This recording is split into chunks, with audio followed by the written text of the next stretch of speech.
ang bata ay nasa isang abusive home. So, ang DSWD, ang barangay ay naatasan pong iligtas muna ang bata at ilagay sa protective custody.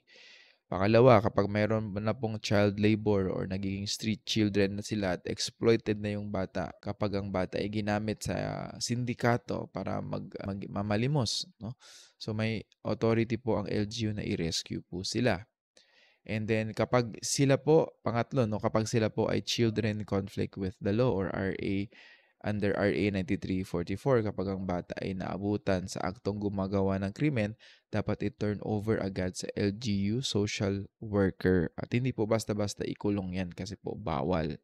Okay, bahagi po ito ng rescue process. So, laging tandaan, mayroon pong kasunod na assessment, documentation, at referral ang LGU sa pag-rescue ng mga bata. Okay, may bullying sa classroom, hindi po pwedeng deadma lang ang school.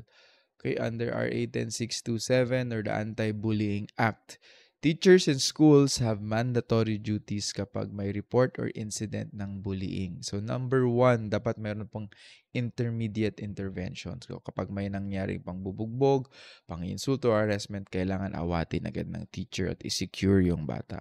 Pangalawa, dapat meron pong documentation at written report. The teacher must submit a bullying incident report form within 48 hours. Pangatlo, kailangan ma-notify yung mga magulang kasi required po sa batas na sabihan na ang magulang ng victim at offender.